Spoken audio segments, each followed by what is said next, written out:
Good morning, everyone, and welcome to another day, stimulating, informative, and gathering.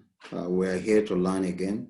Today we have one of our colleagues from outside National Open University of Nigeria, but she is somebody that in our field, she's well known as an external examiner, a mentor, and a distinguished person, both in research, teaching, and service to our dear nation. I'll give a further note about this particular person shortly. But as it is customary, let me quickly do some first of all, let me thank the Pioneer Fellows of Center of Excellence in Migration and Global Studies. 8 of them, they just finished their tenure last month. We thank you immensely. And you will be getting a very beautiful letter. This time around will be signed by me, thanking you. Also welcome the new fellows and more importantly, the distinguished professorial fellows. We'll be having one for August, Professor Emeritus Sogolo, and then in September, we'll be having distinguished Professor Abdallah Ubadamu, the Vice Chancellor. Professorial fellows are supposed to be with us for a month, and they share with us their experiences, okay? They are distinguished and they are senior professors. If you know of anyone that you think we can honor, please private chat with me or call me, and then we will talk to the person. They must accept. We are not forcing anyone, just like the presenters. And once they accept, then we will schedule and then we will make the announcement. Let me also state that the certificate of presentation for those who have presented, I believe some are ready.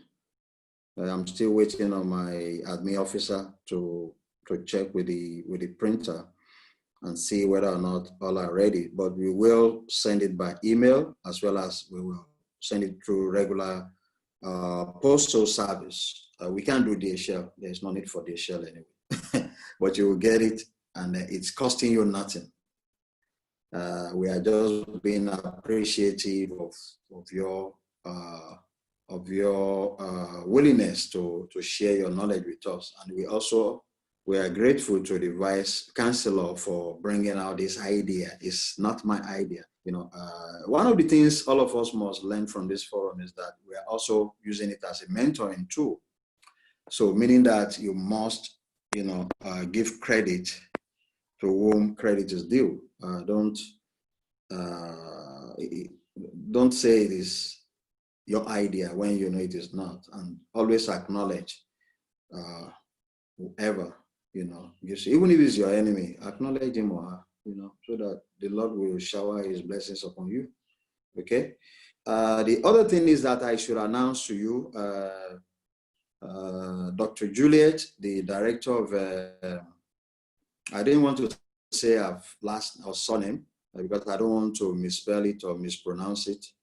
The director of GE&E, that is the entrepreneurship. Just to inform all of you that webinar will be coming up at 2 o'clock, not this hour.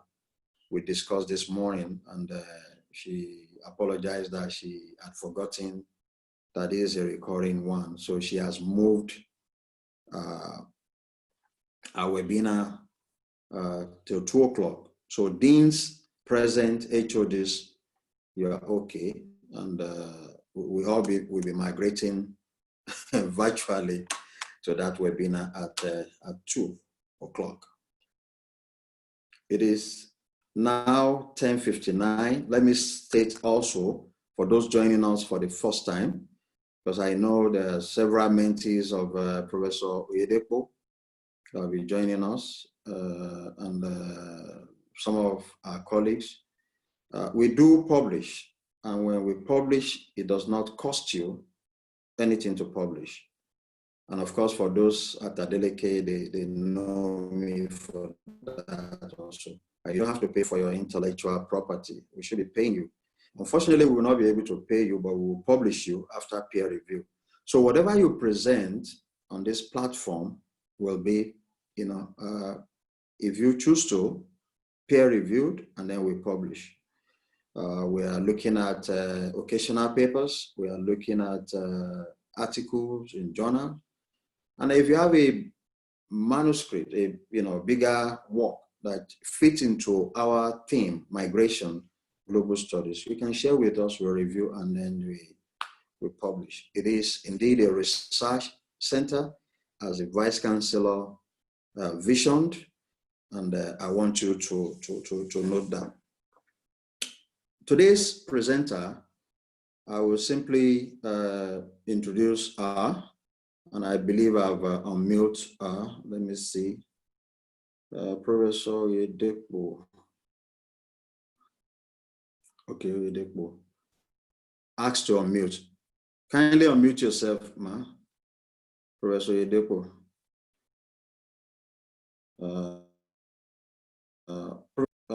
Is the current director of Academic Planning Unit at Adeleke University.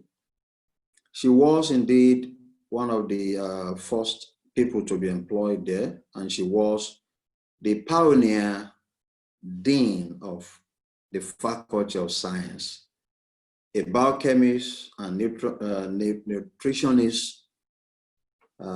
She has mentored so many, and I will allow her to speak more about herself and what she's doing and how she could be of assistance in terms of mentoring our young faculty, not necessarily in science, but also across board as we do. Professor Oyedepo, Oyedepo is not the wife of Pastor Oyedepo, but she's a deaconess, that much I know.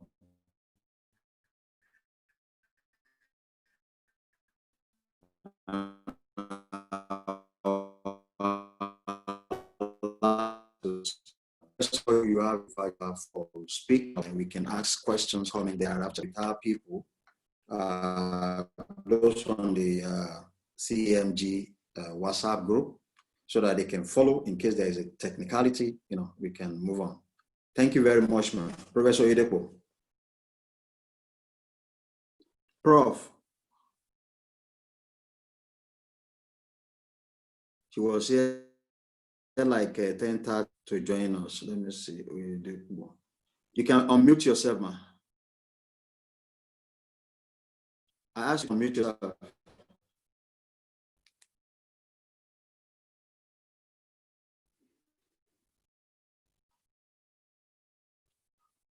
Professor Oyedepo. Okay, maybe what I will do is I will ask for, okay. This is a new Professor Oyedepo. New DVC. See, and you are dressed like this. If you are not Professor Oyedepo, can you mute yourself? What are you doing with your buttons open? You are not dealing with students, and you seem decent to come. I wish I know that person speaking, so that she can see the other side of me. Really.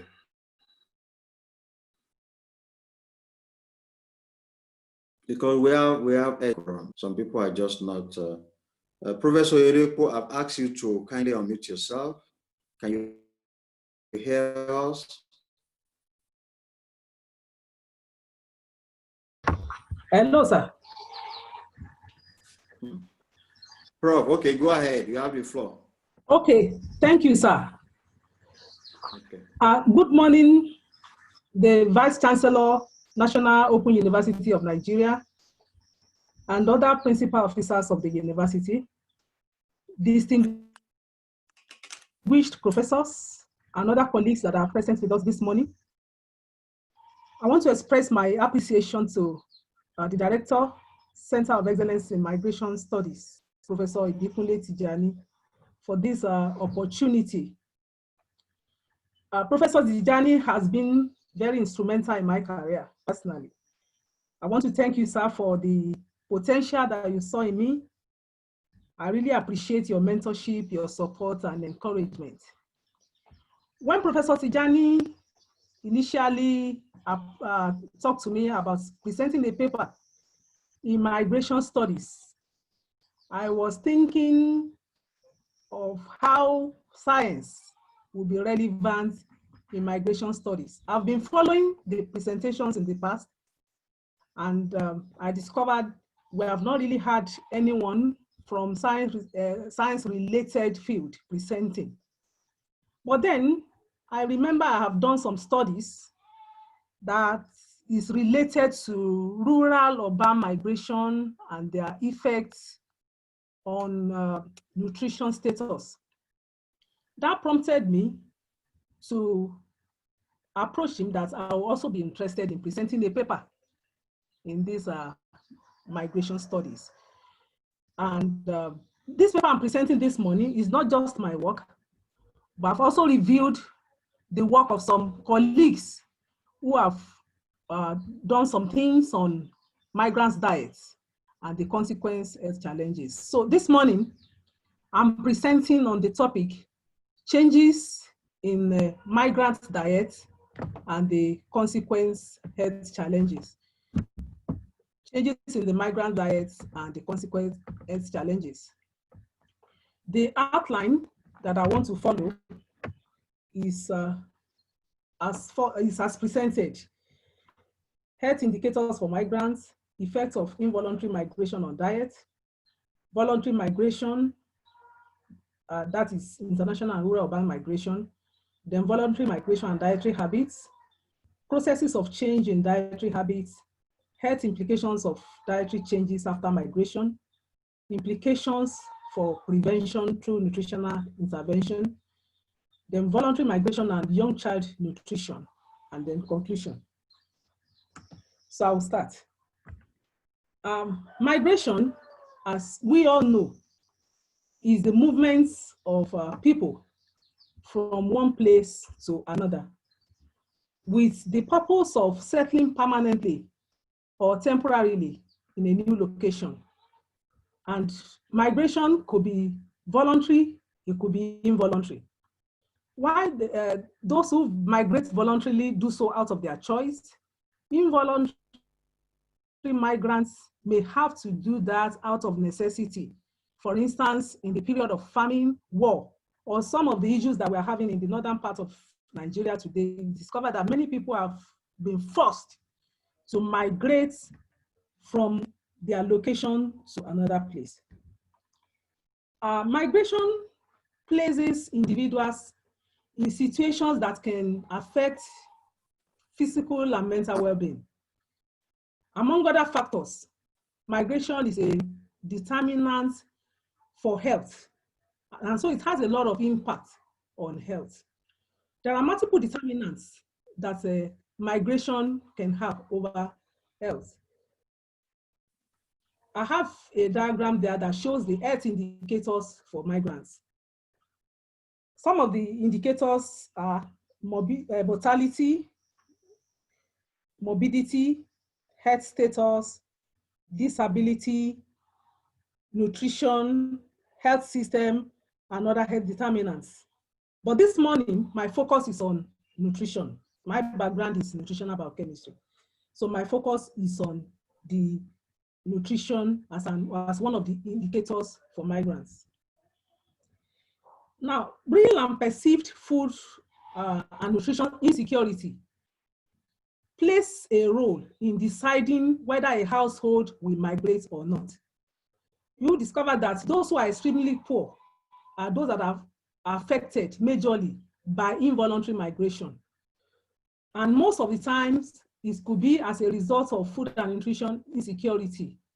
So many of these households will migrate out of extreme need because they don't have any other option to cope with the stressor, probably famine or war.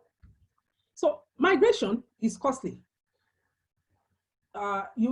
Because of that, low to middle income earners may not be able to afford international migration.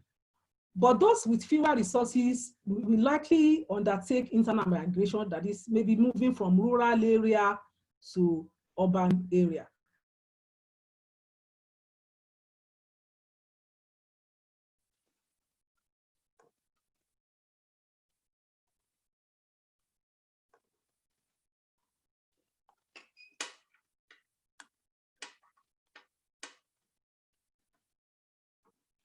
Like I said, she will be in and out because of the network issue.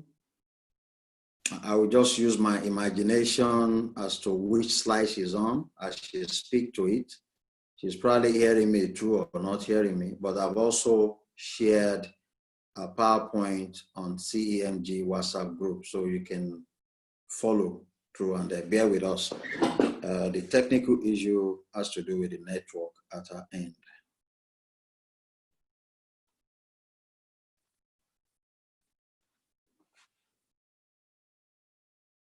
I know she's still with us. She has not been cut off totally, but it's,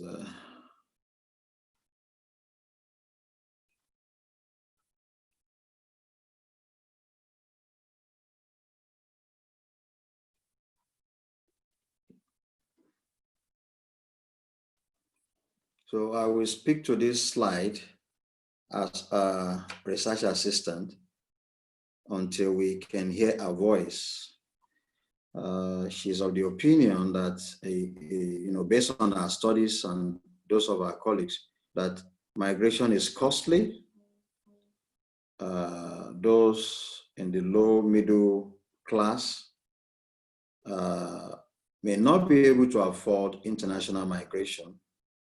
And when they do, they end up in serious debt. Those with fewer resources may be more likely to undertake internal migration.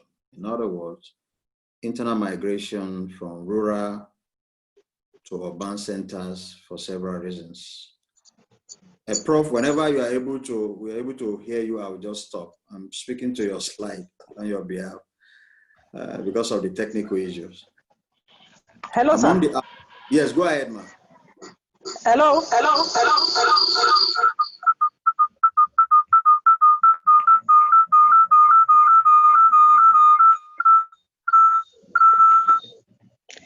Hello, sir. Prof, go ahead, ma'am. Okay, I'm sorry. It's like I'm having technical issues with my laptop, so I'm changing to my phone. Okay. I think that's okay. Can you hear me now, sir? Yes, sir. Yes, ma'am. We can hear you loud and clear. Hello, sir. Yes, ma'am. We can hear you. Yes, we can. All right. So I was talking about the cost of migration. That those who are low-income earners to middle-income earners may not find it easy to do international migration. Usually, those who belong to the low to middle-income quarters will prefer the internal migration, that is from rural to urban area, in search of work or food. But those who do international migration are those who are well-to-do and who can afford it. Then recent studies have shown that migrants from low-income countries are increasing in the developed countries. Now, immigration involves a number of changes in lifestyle, culture, and the socioeconomic status of both the immigrants and the host population. So for this study, we are trying to study the link between migration and health, which is a major epidemiological and public health challenge. And that is what I'm trying to review here with what I've done and what others have done. But I would like to start with the effects of involuntary migration on diet. Since we are talking about migration, we need to address both voluntary and the involuntary migration, since both of them have a lot of impact on nutritional status. So I'm starting with the involuntary migration. Undernutrition is what is commonly associated with poverty, and that is also associated with involuntary migration.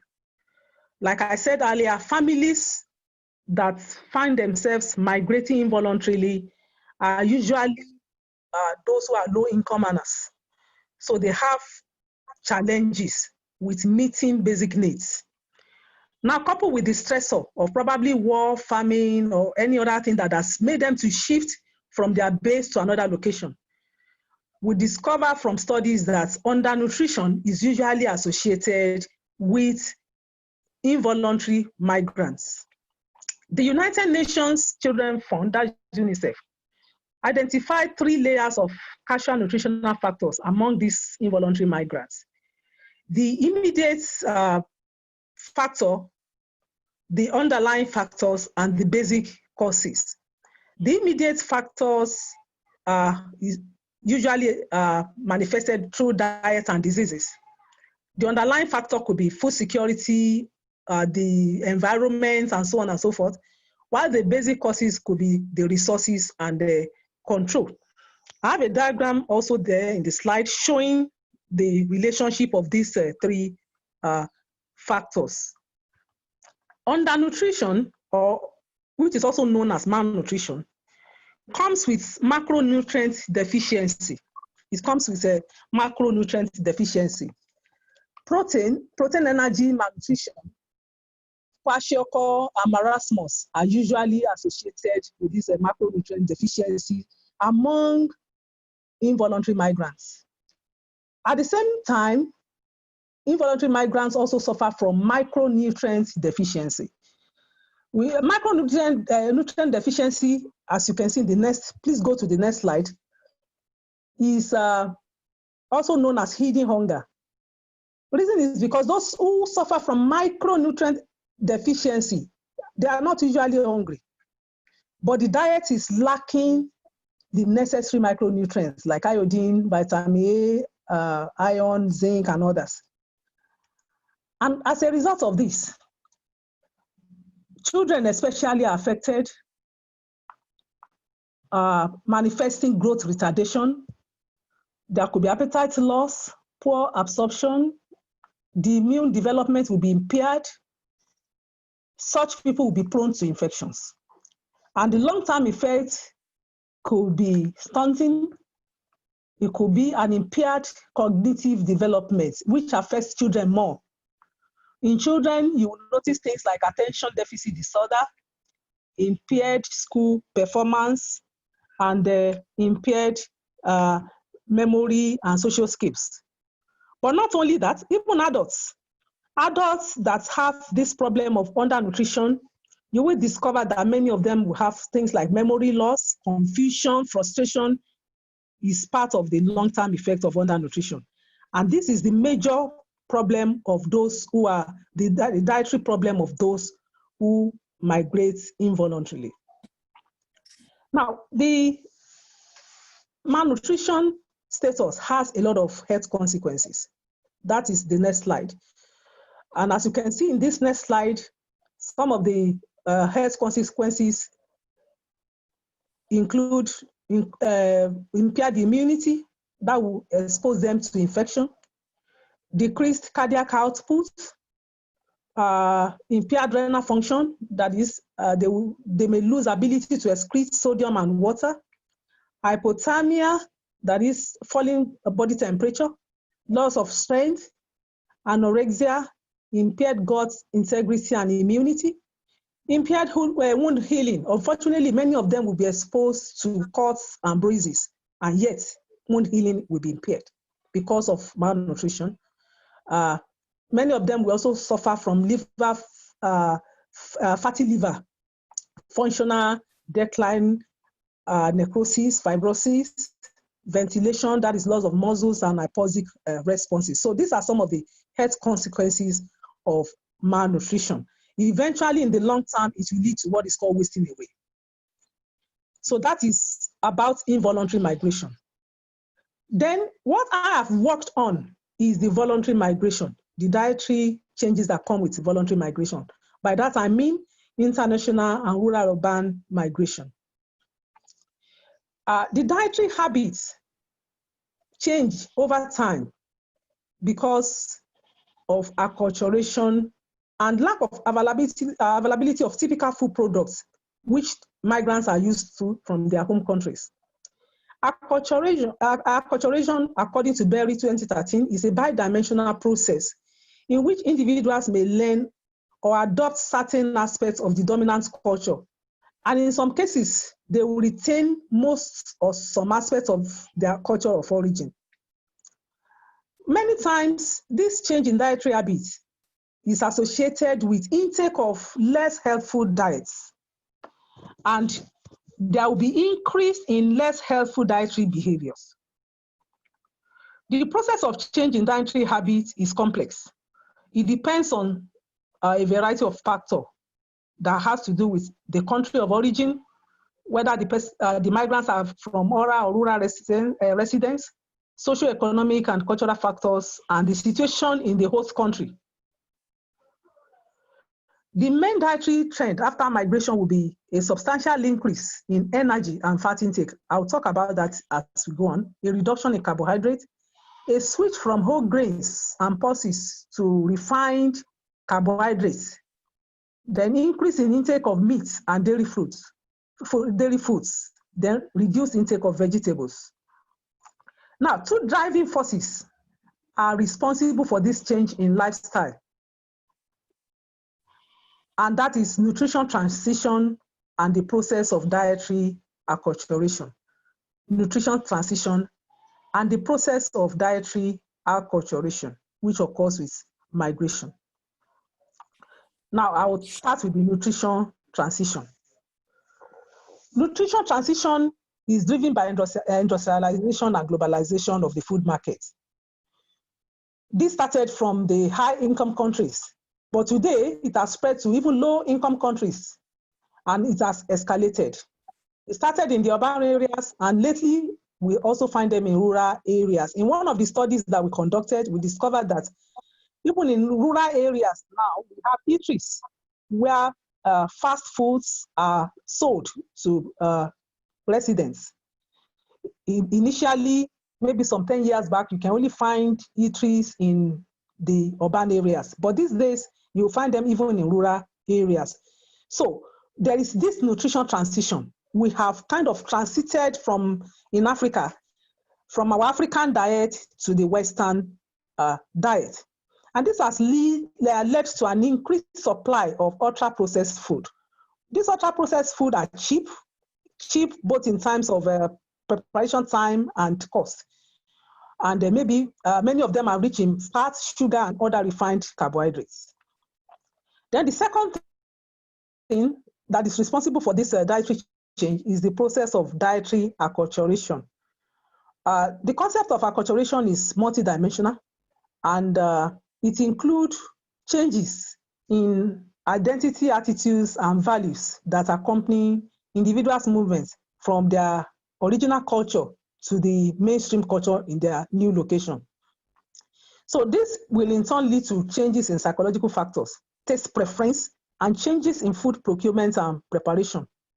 That together will form the dietary change. When we talk about food, foods are divided into three main categories. We have the staple foods, secondly, the complementary foods, and the accessory foods. The staple foods are the carbohydrate-rich food.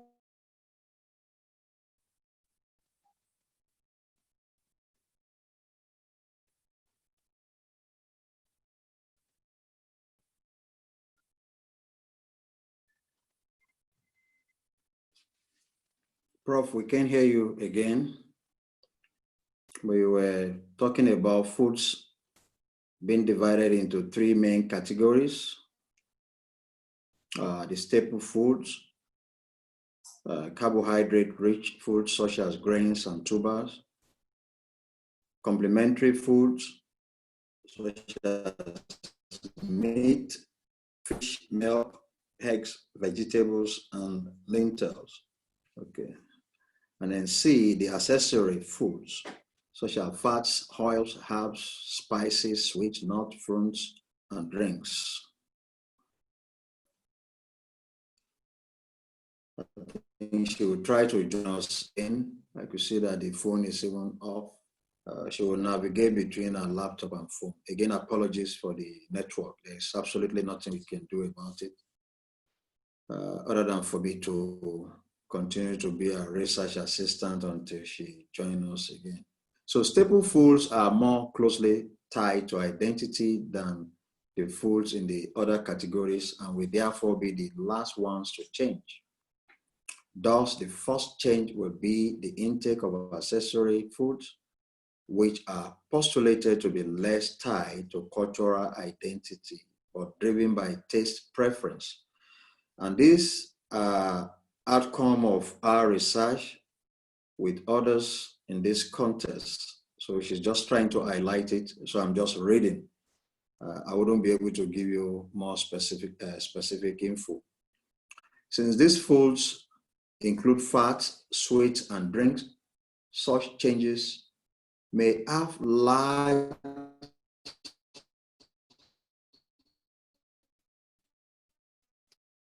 implications. Something else, my spirit just told me that instead of her joining with video, I can call her and then she can speak to it while I put her on speaker. Yeah. Don't mind university advertising like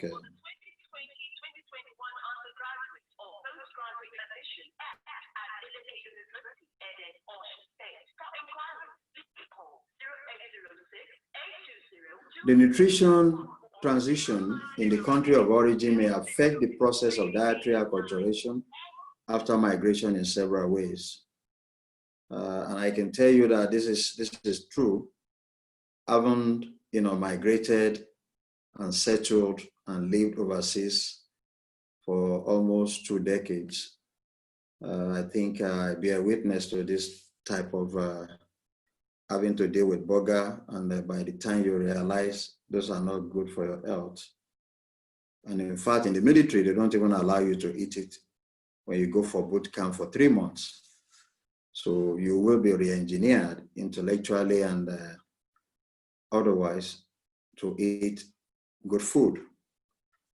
If energy-rich and highly processed foods have become status foods, which very few can afford, it is likely that these foods also will be favored in the new location.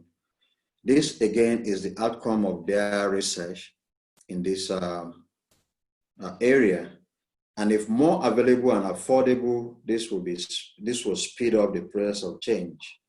I can tell you that the African stores and whatever they sell there, they are not affordable. Prof, are you back? They are not affordable because you have to grapple with the fact that you don't have papers to work. Okay, go ahead, ma. Okay. Thank you, Prof, for standing in the gap. Yes. Okay, let me just pick it up from where you are. Okay. So the health implications of these dietary changes after migration. One of the social mechanisms that link poor health practices and risk for obesity and certain chronic health conditions, especially metabolic syndrome, are the migration and the acculturation processes. And I'm going to take these dietary changes one after the other. I'll start with energy-dense foods. One of my colleagues called it from corn to popcorn. We have left corn for popcorn. Energy-dense foods usually will lead to a higher intake of energy when you compare them to less energy-dense food, because appetite regulation, to some extent, is dependent on bulk. So this less energy dense food will satisfy you better than the energy dense food, because those with lower energy usually are the fibers that are bulky.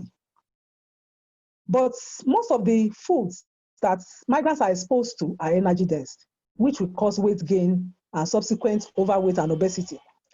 Energy dense food are defined as foods containing between 225 to 275 kilocalories per 100 grams. And the international recommendation is that energy density below 125 kilocalories per 100 gram is better to prevent obesity. So if the recommendation is that the energy density of food should be below 125 kilocalorie per 100 grams, and most of the energy dense food are between 225 to 275, you discover that they are going to definitely cause weight gain, and it will eventually lead to overweight and obesity and the attached metabolic syndrome. A study that was conducted by a colleague in 2013 revealed that the average energy content of products from many fast food chains was about 265 kilocalorie per 100 gram. Remember I said the recommendation is 125 kilocalorie per 100 gram. So taking what you think is a little quantity of energy dense food is introducing a lot of issues that has to do with weight gain when compared to a bigger quantity of less energy food. There's a positive association between energy density of a diet and the metabolic syndrome, which include type 2 diabetes and cardiovascular diseases. Consumption of maybe fresh vegetables and fruits, lower intake of meat and processed meat, and lower energy from fats is recommended in order to reduce energy density of a diet. But frequent intake of fast food is strongly associated with weight gain and insulin resistance. You discover that the cases of weight gain, insulin resistance is rising by the day.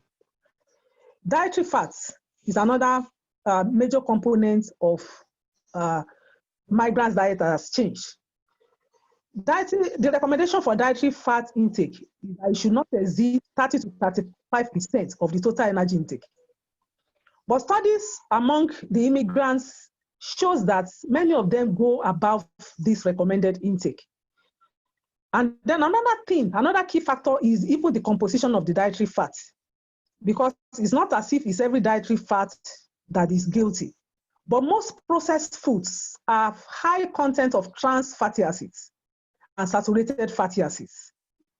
And most of the migrants are eating these foods that are rich in trans fatty acids and saturated fatty acids. Dietary fatty acids, they have their individual metabolic effects. That includes altering cell membrane fatty acid composition and function, including insulin receptor binding. Insulin sensitivity improves when trans fatty acids and saturated fatty acids are replaced with what I call the polyunsaturated fatty acids and the monounsaturated fatty acids. And these are majorly found in plant lipids, not lipids from animals, but lipids from plants. And not lipids that have gone through industrial processes that leads to trans fatty acids. Also, migration alters the intake of fiber-rich foods. By that, I mean whole grains. Before migration, you discover that a lot of migrants are exposed to eating whole grains from their local diet. But upon migration, they change to refined flours, polished rice, and so on and so forth. And that's refined products are not of good nutritional quality. The refined products contain less micronutrients like trace minerals, vitamins, antioxidants, and so on and so forth. And them are stripped of the essential fatty acids. A lot of health benefits are associated with eating whole grain, as we have in most of the African countries. Whole grains improve satiation. That is, after eating, the person feels full for a longer period due to prolonged, what we call prolonged gastric emptying and slower nutrient absorption when compared with the polished or the refined grains, which many migrants are exposed to. Whole grains have also been shown to prevent insulin resistance and metabolic diabetes dyslipidemia and hypertension. But when migrants are exposed to refined grains, you discover that we begin to have issues of dyslipidemia, which is associated with high serum triglyceride levels, elevated blood pressure, which was not probably the case in their initial location. Then, migration also affects the intake of fiber-rich fruits, like fruits and vegetables. Many traditional diets in developing countries and the rural areas have generous amounts of pulses. But once migration takes place to urban area or to developed countries, the consumption of fruit and vegetables and pulses reduces. And for most of the migrants, they will eat less of fruits and vegetables, and that may increase their risk of diabetes and other metabolic syndrome. Also, migration affects the intake of pulses, as I've said earlier. Among migrants, one of the reported issues was that there was a reduction in intake of pulses, but increase in intake of meat and even fish. And often, there's also increased intake of dairy foods. So the reduced consumption of pulses has a lot of influence on the risk for type 2 diabetes. Pulses are very good sources of fiber. They contain amylose starch and other phytochemicals like phenols, lectins, and phytates that helps with slow absorption of their content of carbohydrate from the gut. That is, they slow down the kind of hyperglycemia after eating, what we call postprandial blood glucose. Then pulses also have low glycemic index. So intake of pulses in the long term helps with glycemic control in humans. They help with things like fasting blood glucose, glycated blood proteins, and insulin resistance. All these are indicators for type 2 diabetes. But unfortunately, with migration, there's reduction in the consumption of pulses. Migration also increases the intake of refined carbohydrates, and that includes sugar. Refined grains and refined starch from other sources, they all have high glycemic index. Unlike pulses that I said earlier, have low glycemic index. Refined grains, refined starch from other sources, and all the sugars have high glycemic index. So a diet with a high glycemic load is associated with high postprandial blood glucose, and that can increase the risk of type 2 diabetes. It also increases the plasma triglycerides and also increase the low high density lipoprotein level. About half of the daily energy intake of many migrants are from refined grains. And that especially maybe include white polished rice and products that are made from polished wheat flours and semolina. In fact, a particular study was showing that polished rice contributed 3/4 of the mean intake of 253 grams per day. White rice, I want to take that as a study, one of the studies that we did. White rice has a fairly high glycemic index, varying from 56 to 72. It depends on the level of processing. Frequent consumption of sugar also, and all these refined food products will lead to glucose intolerance and eventually insulin resistance, inflammation, eventually beta cell dysfunction, and that is the roadmap to type 2 diabetes. High intake of fructose, that comes from sucrose and from corn syrup in soft drinks, can also increase the risk of metabolic syndrome through elevated hepatic de novo lipogenesis, that is synthesis of lipids, causing dyslipidemia, hypertension, and accumulation of visceral fat. That is the fat that is stored within the abdominal cavity. That makes some people to accumulate fat around the abdomen, and that is a dangerous sign, because studies have shown that for a man, if the measurement of the abdomen is above 90 centimeters for a man, it's not a good sign. It's a sign or indication of a metabolic syndrome. And for a woman, it should not be more than 80 centimeters. The meat and dairy products, the intake of meat and dairy products also change after migration. It was reported that there's an increase in relative risk of diabetes, amounting to 21% for red meat and 41% for processed meat when comparing high and low intake of these products. Intake of red meat products, and that includes processed meat, is associated with risk of non-fatal and fatal myocardial infarction, whereas intake of fish and poultry have a reduced risk. Now, the metabolic syndrome, which usually follow after unwise choices of diets after migration, is shown in the next slide. Is showing the main components of the metabolic syndrome, and that include obesity, high blood pressure, high blood triglycerides, low level of HDL cholesterol, and insulin resistance. Those are the symptoms of a metabolic syndrome. As I said earlier, if a person has 3 or more of the following symptoms, that person will be diagnosed with metabolic syndrome.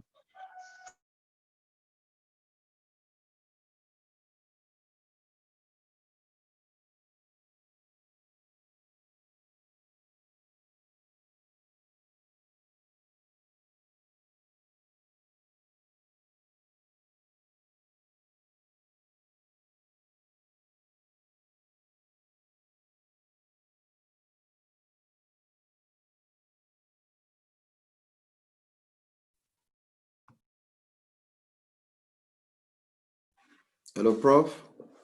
Okay, I think we're losing her again. I believe this information on this particular slide is quite informative, but I was looking whether the Dean of Science, Professor Lani, can help us, but we all can see this. And let me move on to the next slide, which I can read. Reduced physical activities after migration also contribute to MET-X. You know, for those who have experienced that, I think is a validation of their research. In their native environment, that is the migrants, especially in rural areas, West Africans achieve high levels of physical activity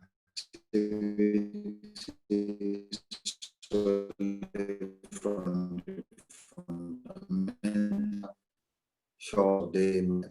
Again, I think I have testimonies for this from your office, from your house. You get into your car or you get into the train, you are seated, you are doing that. There's less activities except if you want to go into the gym. Prof, are you back? Okay, I'm here. All right, go ahead. So the symptoms of metabolic syndrome is as follows.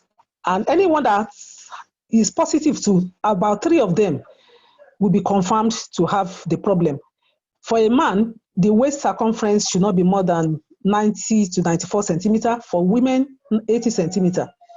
Then the lipid profile, there should be, once there's high triglyceride level, low level of HDL, high level of LDL, then high blood pressure that is consistently 140 to 90 millimeter mercury or higher, inability to control blood sugar levels, that's insulin resistance, increased risk of developing blood clots, and a tendency to develop irritation and swelling of body tissue, that's inflammation. Anyone that has 3 of these symptoms is diagnosed to have metabolic syndrome.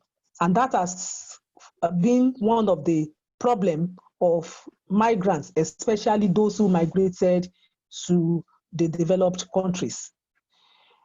Another thing that has contributed to metabolic syndrome is reduced physical activities after migration. you discover that most migrants in their native environments, especially in the rural areas of West Africa, we have a high level of physical activity from just the fundamental chores of life. But suddenly, moving to an industrialized country, there is ease in everyday life. And so consequently, the incidental exercises that we carry out in Africa may no longer be necessary. So lack of exercise or reduced physical activities also contributed to this metabolic syndrome. Now, what is the implication for prevention through nutritional intervention? Nutritionists are especially interested in what can promote change towards a healthier lifestyle. We try to promote lifestyle modification to prevent most of these metabolic diseases rather than treatment. And in fact, for some that may probably find themselves, especially at the initial level of any of these metabolic problems, could still make use of lifestyle changes and be able to go back to a normal and healthy life. The first priority for prevention is for the migrant population to prevent further weight gain. Those who are already overweight would be encouraged to lose weight. And that will be achieved through diet modification. Important measures to prevent metabolic syndrome is simply to avoid energy-dense food, such as those that are found in fast food joints, ultra-processed foods, and also avoid sugar-sweetened soft drinks. Adoption of a low energy density, high fiber diet is the most realistic way of maintaining weight or losing weight in the long term, because such diets is more favorable, even in terms of quality. Whole grain products is better than polished products. Diets should also be rich in pulses. Diets should contain the 3 groups that are the main contributors to fiber. That's whole grains, fruits and vegetables, then pulses. The intake of saturated fat should be reduced. It should be below 10%. The fat quality is also part of the dietary lifestyle changes. Red meat and especially processed meat, which contains saturated fatty acids, should be avoided as much as possible. Then high-fat dairy products should be affected. Fats from red meats and then butter with non-hydrogenated oils. Then margarines that are rich in monounsaturated fatty acid and polyunsaturated fatty acid should be favored. That will help to improve insulin sensitivity and reduce LDL-HDL ratio. And therefore, there will be reduced risk of diabetes and cardiovascular diseases. Nuts and seeds, which are excellent sources of monounsaturated fatty acids and polyunsaturated fatty acids, should be encouraged in the diets of migrants. Then, the meal pattern is also very, very important. One thing is that most people take their largest meal in the night. That is not going to help. A large meal containing both a high carbohydrate load and high proportion of fat can lead to a high and long-lasting blood glucose level after a meal.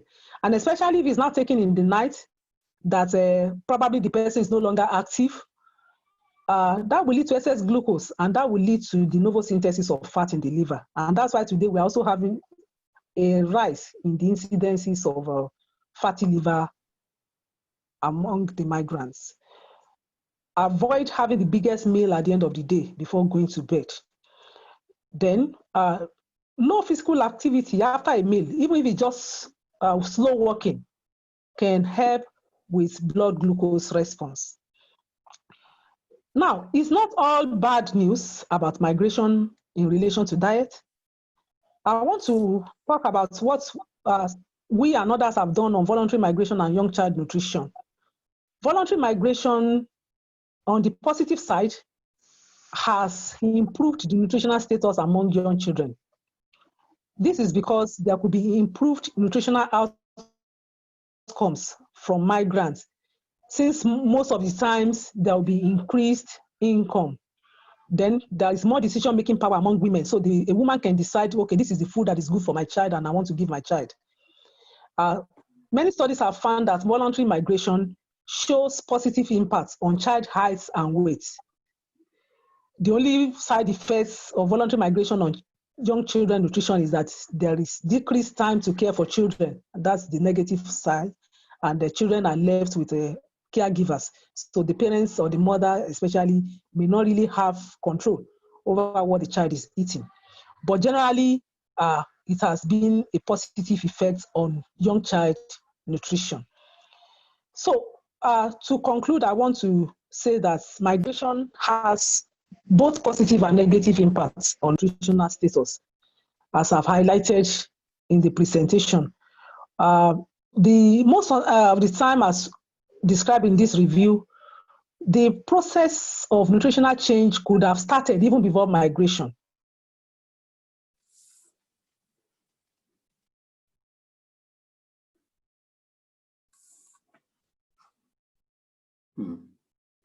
I think we lost Prof again. Let me just read part of conclusion, and we can hopefully, if she's hearing us, we just... Hello, Prof, are you back? Yes, sir. Okay, you know what we will do? If you could just summarize. I plan to have you off your video. That will also help the reception or the bandwidth or whatever, and then you can just have audio. The other alternative is that I will call you and you'll be on speaker, and then you can hear question and comment. Is that okay? Okay. All right, so just go ahead and conclude. Thank you so much. So in conclusion, the process of dietary change usually have started before migration, since nutrition transition also occurs most of the times in the migrants' origin. But the impact of migration on dietary intake becomes pronounced when most of these migrants get to their new location. Reason is because many people see it as an opportunity to eat well now that the economic income has improved. I want to conclude by saying that we need more studies on this, the relationship of migration and diet from Nigeria especially. We have not had enough studies from Nigeria. Most of the other reviews I have, apart from the little we have done, is from Ghana and especially the Asian countries. We need to understand the dynamics of migration, urbanization, dietary intake, and nutritional status in order to develop appropriate interventions that will be peculiar to our own people. We cannot just homogenize assumption. That should be avoided. What I'm saying is that the issue of dietary intake and nutritional status after migration is a kind of individualized studies. So efforts to prevent nutritional related diseases in different migrants groups will be planned according to outcomes of these studies in order to be effective. Nutritional education and intervention will help to improve dietary quantity and quality, to prevent undernutrition, that is among the involuntary migrants, and also to prevent overweight and its related metabolic syndrome among the voluntary migrants.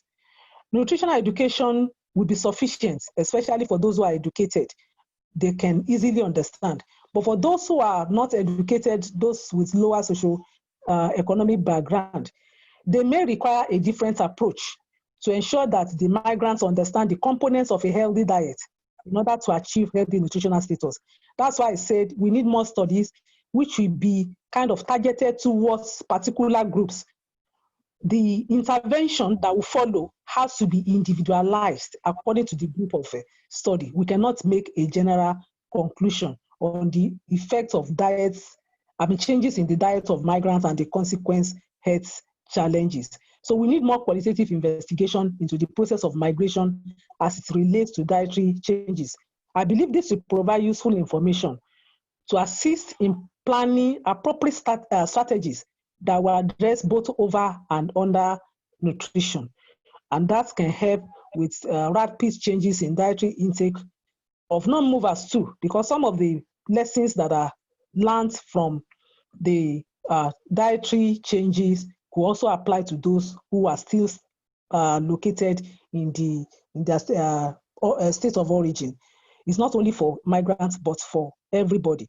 But like I said, it's going to be individualized studies, not a general studies, as it relates to a particular group of migrants to help prevent overnutrition and undernutrition among migrants.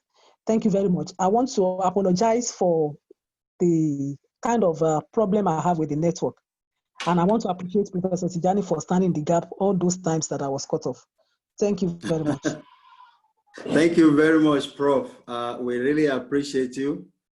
As a non-scientist, I'm also historically scientific.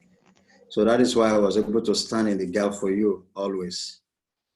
We appreciate you for, participating and at least volunteering to present and share your research with us. Before we take questions and comments, I would like to give the virtual space to two people. One, Professor Juliet Inegbedion, the Director of Entrepreneurship and General Studies, and then more importantly, Professor Olani, who is also our Dean of Science, that has a word or two for our colleague, another former Dean of Science and a Professor of Biochemistry, Nutrition, and what have you. So I will look, you can unmute yourself. Let me see, Professor, okay. I'm asking you to unmute yourself, Professor Juliet, and then Professor Olani, let me see how you're signing. Okay, Professor Olani. So both of you can unmute yourself. I've asked you to unmute, and then you can speak in that order. Whoever is first can speak. Thank you, Prof. Good morning, everyone. I really appreciate you for this great work you are doing, and our qualification is quite enriching. However, I want to use this opportunity to tell us a little bit of what we are doing in the Directorate for Entrepreneurship and General Studies. We have a new move in the Directorate. We have been enlisted as one of the EDIs in Nigeria, and that means Entrepreneurship Development Institute by NISA Microfinance Bank.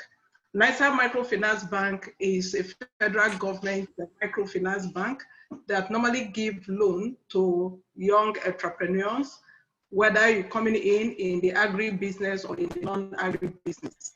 And you will have Hello, good evening. Hello? Oh, and I need to talk now. Or have a period of 5 to 7 years to make your payments back. So before you do that, we have been in obtaining the loan. So in this regard, we have set up a platform whereby for those that are interested, we've had the first training that was in July, and we've trained about 75 persons. Both some of us joined us within and majority are from outside. So I want to use this opportunity to welcome each and every one of us into the project. It's quite enriching. If you have, and for those of us that are planning towards our retirement too, I think it's a great opportunity. I will just put the site here that we can go through maybe at our own spare time. We can just look at it and see how we can come in. So at any time, please feel free to call us if you have some questions or clarifications you need to make. We are there for you. We are here to serve you, and we are here to help you achieve that you want to achieve, even as you go into your retirement or you are still in service, will help you achieve it. So I've just posted the web address. You can reach us from there. You can ask us questions. If you want to apply, you can apply. And there are two ways you can make your application. One, you can apply directly to us for the training. After the training, we'll guide you on how to apply on the NISA platform.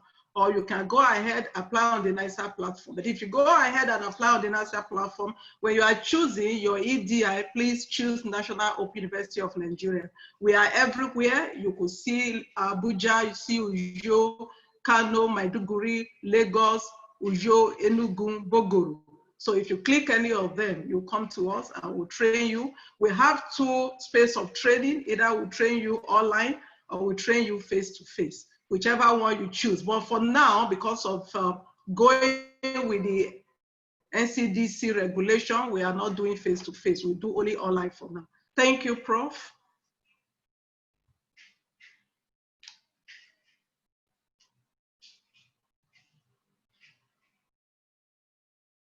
Prof, thank you very much. We will have people to talk in this order. Professor Lani has just a short comment, and then we'll take Dr. Williams, and then we take Dr. Nena. I think they have questions and comments. If that is okay, I will unmute you, you unmute yourself. Okay. So we go with the Dean of Science, ma'am. I believe she's still with us. Dean of Science. Okay. Unmute yourself, ma'am. Okay. Thank you very much, Prof. Thank you very much, sir. I thank you for the opportunity and the privilege to just say a word this morning. I want to first congratulate Professor Temitope Oyedapo for a brilliant presentation. And I'm really enthused at her work to learn that, you know, we can actually evaluate health of migrants and be able to advise. It's a clear pointer that science, as we always say, is the bedrock of life. Prof, I'm sure you agree with me. It's the bedrock of life and development. I agree with you, ma. So I congratulate her for this brilliant presentation, and we look forward to collaboration with her and her institution. We believe that NOUN also has much to offer, and we can work together. Okay. We hope we'll be able to do so because we have some of our colleagues also in nutritional biochemistry. Okay. Thank you very much, and we look forward to further engagement. Thank you, ma'am. Okay, in this order, can we have unmute Dr. Williams and Dr. Nena? Can you speak, please, quickly? And then Professor Sogolo, I've also asked to unmute. Maybe I can't see the VC again, or any principal officer. So please go ahead. Thank you very much, Prof. I want to thank the presenter. This is a new trend, especially bringing science into the migration studies. And for me, I want to point out two major things. I think she might let her look at. I'm very concerned about the acculturation of dietary acculturation, particularly in a globalized world presently. You know, because if you look at the world now, virtually whatever that is happening in one other aspect of the world is also being emulated or copied in other aspects of the world. So, to a very large extent, I would like to have to look at dietary acculturation in a globalized world, so we can have a broader view of that in her paper. And then the second one is the scope. If she's actually carrying out studies on African migrants and Asian migrants, I think that will also enrich the paper. So from the topic, let it be specific. Thank you very much, sir. Thank you very much. The first question, I think both of you can work with her. She can also mentor you, and you can bring in your social science developmental studies concepts to validate using both qualitative and quantitative analysis to validate. The second part of it also, I believe, is also something she mentioned in the in and out technical issues of the fact that we need more serious works, particularly Nigeria, Africa, that most of the studies are from this other part of the world, which is Asia. Yeah, Dr. Inena, please. Thank you. I've asked you to unmute yourself. I've done that already. I think. Oh, yes. Go ahead, ma. Go ahead, ma. Okay. Good morning, sir. I want to thank the prof that presented this morning because actually she has brought to fore things that I personally had not been, areas I've not been looking at. But I want to start from I want to look at the topic where the changes in migrants' diet habits and the consequent health challenges. And Dr. Nena, you are breaking in and out. Wow. You can hear me, sir. Can you hear me, sir? We can hear you now, yes. Okay. I said I'm looking at the topic where the word consequent and consequence there. For me, when you say changes in migrants' diet habits and the consequence health challenges, the consequence there in this context is a noun. So I am looking at if the word consequent can be used, because the word consequent is an adjective that actually describes the migrant diet, which is the noun there. And so if you're using consequent, even in the course of the discussion, I had her using more of consequent instead of consequence. Okay. Yeah, that's another area I'm looking at. Then one other thing I want to look at again is where the prof talked about high glycemic load, increase in insulin resistance, refined grains, and all that. And I'm actually looking at it and I said, all what the prof has talked about is not really peculiar, or is not even peculiar to the migrants, so to speak. It's even people, as it were, for me, all of us are involved. And so I want to thank him for bringing this to fore, especially when you talked about refined grains and all that. And so if she can take just that into consideration, that would be okay by me. Thank you, sir. Okay. Which name is your face? Is it HOD beside me? Sorry. Is this HOD beside me? I want to be sure who just spoke. Yes, sir. Yes, sir. Yes, sir. Oh, okay. Yes, okay. Sir. You didn't ask question about making money out of migrants. That's a joke anyway. Baba Sogolo, please. No, health is important here, sir. So health is important here. Okay. Professor Emeritus Sogolo, sir. Okay. Thank you very much, Prof. I really didn't have much to say except that I was very much interested in the practical aspect of this presentation. I want to congratulate the presenter. I was interested in this nutritional intake because it helps to boost the immunity. And in these days of COVID-19, what you need most is how to boost your immunity. And I got some hints from her presentation. Thank you very much. Thank you, sir. Do we have any other person? Dean of Law? I can see him saying something, but let me try and unmute him. Dean of Law, then so that we can round up. Dean of Law, sir. I've asked you to unmute yourself.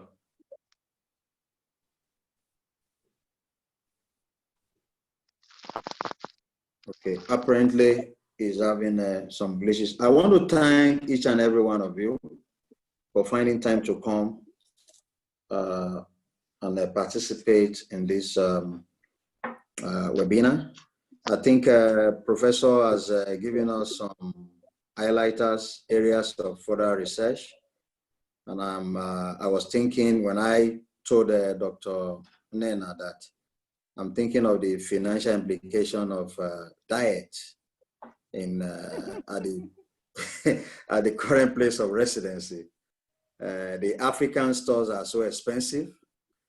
And sometimes in my 2 decades in the United States, I would rather just, after discovering that I have the potential of having cardiac arrest, given the genetic also link, that, you know, I must just save some money to buy more of real African food as opposed to the dairy food and the processed food, burger and what have you.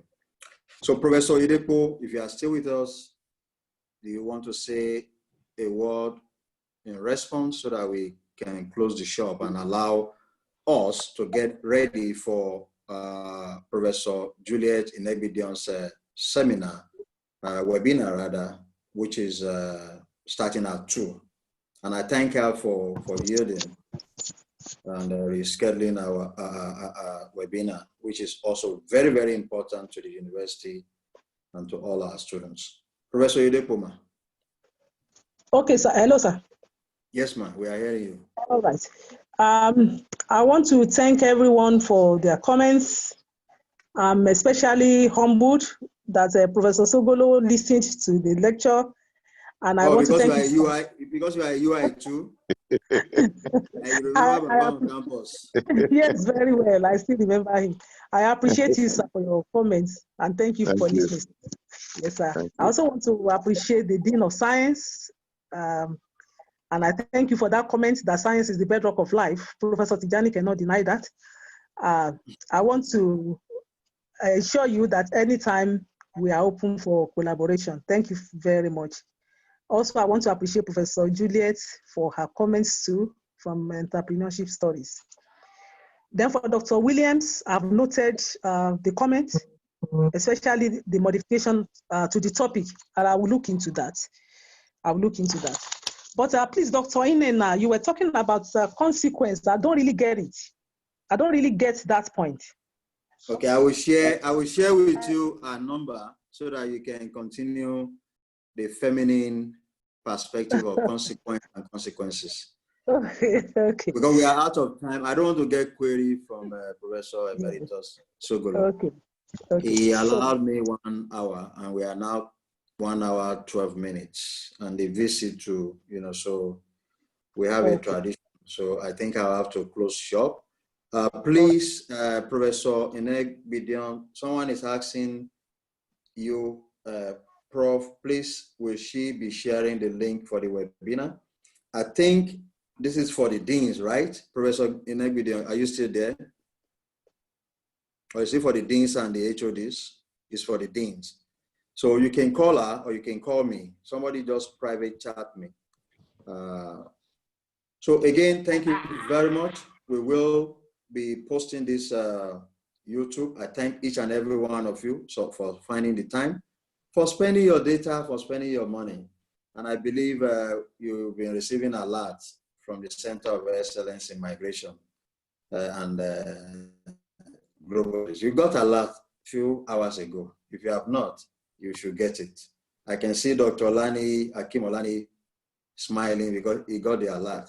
Professor Alachi is not smiling. You will soon get your alert, but you are under the tree of life. I beg you. So he's smiling now. So Dr. Zigbo, you have to smile. So you get the alert, and Dr. Folabi. I thank you, and I thank Dr. Saidu for always being there. Dr. Lani Akim, our newest fellow, Dr. Okpa, don't worry, Dr. John. I owe you for murdering your names. Don't worry. I owe you a data for that. Just remind me. Dr. Adegoke for always being there. And of course, our Dean of Science, Professor Lani, we thank you so much, ma'am. Professor Salau, I saw you, you can't hide. I thank you. Dr. Ogunlela. Dr. Ogunlela also is one of our regular, Dr. Williams. And I think out of all the, I'm sorry for center directors, I used to be one until I was asked to, be the director of this center.